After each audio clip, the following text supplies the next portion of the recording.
Mac Mohan की जीवनी।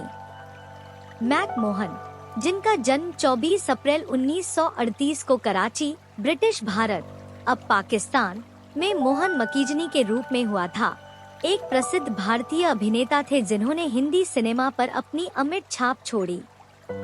महत्वाकांक्षी क्रिकेटर से लेकर प्रतिष्ठित बॉलीवुड खलनायक तक का उनका सफर उनकी बहुमुखी प्रतिभा और कला के प्रति जुनून का प्रमाण है। शुरू में मैक मोहन क्रिकेटर बनने के सपने के साथ मुंबई चले गए। हालांकि उनके जीवन ने एक अप्रत्याशित मोड़ लिया जब वे जय हिंद कॉलेज में पढ़ाई के दौरान थिएटर से जुड़ गए।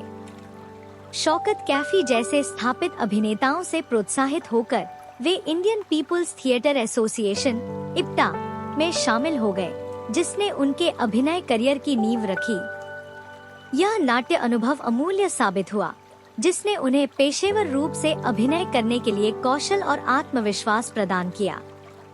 मैक मोहन का फिल्म उद्योग में प्रवेश निर्देशक चेतन आनंद के सहायक के रूप में शुरू हुआ। उनके अभिनय की शुरुआत 1964 में आनंद द्वारा निर्देशित फिल्म हकीकत से हुई।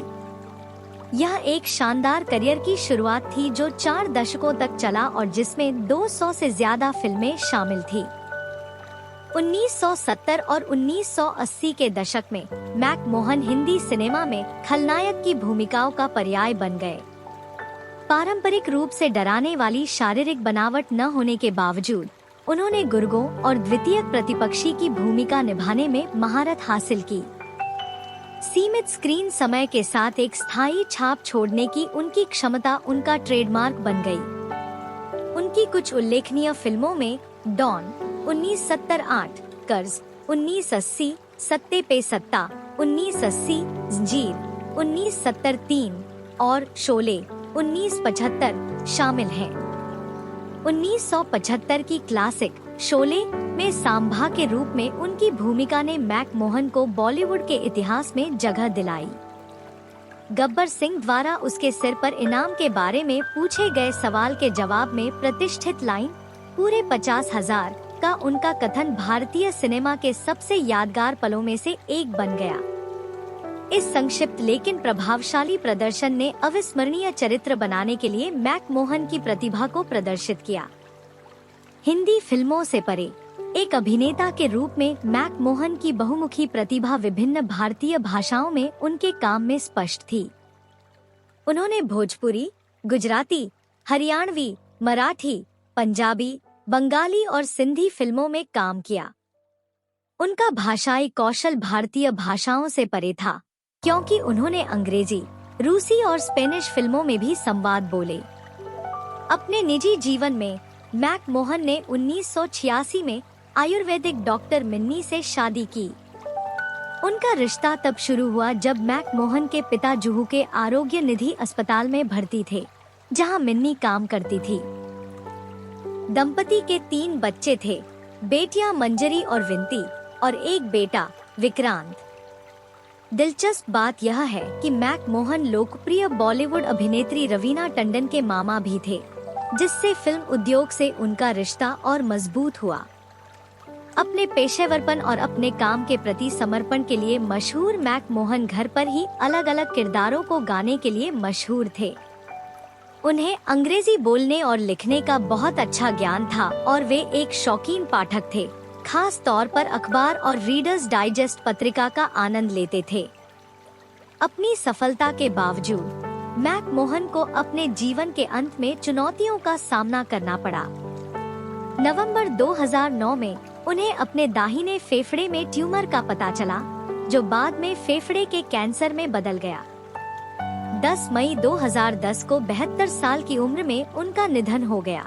वे अपने पीछे एक ऐसी विरासत छोड़ गए जो आज भी भारतीय सिनेमा को प्रभावित करती है।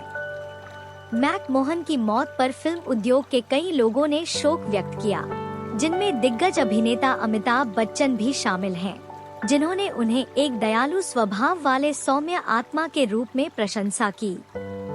उनके निधन ने बॉलीवुड में एक युग का अंत कर दिया, लेकिन भारतीय सिनेमा में उनके योगदान की सराहना की जाती रही। अपने पूरे करियर के दौरान मैक मोहन के काम की व्यापक रूप से सराहना की गई। हालांकि उन्हें कोई बड़ा पुरस्कार नहीं मिला।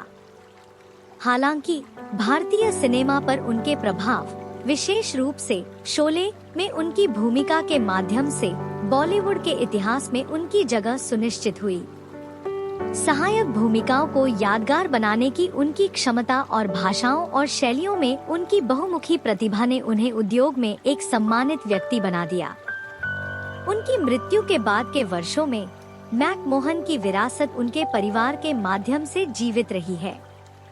उनकी बेटियों ने फिल्म उद्योग में अपना करियर बनाया है, जिसमें मंजरी एक निर्माता और निर्देशक के रूप में काम कर रही हैं। सिनेमा में परिवार की निरंतर भागीदारी मैक मोहन के स्थायी प्रभाव और फिल्म निर्माण की कला के प्रति जुनून का प्रमाण है। निष्कर्ष रूप में मैक मोहन का जीवन और करियर भारतीय सिनेमा में बहुमुखी प्रतिभा, समर्पण और चरित्र अभिनय के प्रभाव की शक्ति का एक उल्लेखनीय प्रमाण है। क्रिकेट के प्रति उत्साही के रूप में अपनी विनम्र शुरुआत से लेकर बॉलीवुड के सबसे पहचाने जाने वाले चेहरों में से एक बनने तक मैक मोहन की यात्रा दृढ़ता और अनुकूलनशीलता की भावना को दर्शाती है, जो अक्सर फिल्म उद्योग में सफलता को परिभाषित करती है। कम से कम स्क्रीन समय के साथ दर्शकों पर एक अमिट छाप छोड़ने की उनकी क्षमता, विशेष रूप से शोले में सांभा के रूप में उनकी प्रतिष्ठित भूमिका के माध्यम से, वास्तव में यादगार सिनेमाई अनुभव बनाने में सहायक अभिनेताओं के महत्व को रेखांकित करती है। मैक मोहन का करियर 4 दशकों से अधिक समय तक फैला हुआ है और कई भाषाओं में 200 से अधिक फिल्मों को शामिल करता है। न केवल उनकी प्रतिभा बल्कि अभिनय के शिल्प के प्रति उनके जुनून को भी दर्शाता है। हालांकि उन्हें बड़े पुरस्कार नहीं मिले हैं, लेकिन भारतीय सिनेमा में मैक मोहन का योगदान प्रशंसा से कहीं आगे तक फैला हुआ है। उनका प्रभाव उनके अभिनय के स्थायी प्रभाव, साथियों और दर्शकों से समान रूप से प्राप्त सम्मान और अभिनेताओं की भावी पीढ़ियों को प्रदान की गई प्रेरणा में स्पष्ट है। मैक मोहन की विरासत फिल्म उद्योग में उनके परिवार की भागीदारी और उनकी सबसे प्रसिद्ध भूमिकाओं की स्थायी लोकप्रियता के माध्यम से जारी है। कराची से मुंबई तक, क्रिकेट के मैदानों से सिनेमा स्क्रीन तक उनकी जीवन कहानी बॉलीवुड में सफलता की ओर ले जाने वाले विविध और अक्सर अप्रत्याशित रास्तों को समेटे हुए है। आखिरकार, मैक मोहन की जीवनी केवल एक अभिनेता की कहानी नहीं है, बल्कि एक परिवर्तनकारी अवधि के दौरान भारतीय सिनेमा का इतिहास है। उनका काम बॉलीवुड के परिदृश्य को आकार देने में चरित्र अभिनेताओं की शक्ति का एक वसीयतनामा है और उनकी याद को फिल्म उत्साही और उद्योग के पेशेवरों द्वारा समान रूप से संजोया जाता है। महत्वाकांक्षी क्रिकेटर से प्रतिष्ठित खलनायक तक मैक मोहन की यात्रा सिनेमा के जादू का उदाहरण है, जहां सपने बदलते हैं, करियर विकसित होते हैं और यहां तक कि सबसे संक्षिप्त प्रदर्शन भी एक चिरस्थायी प्रभाव छोड़ सकते हैं।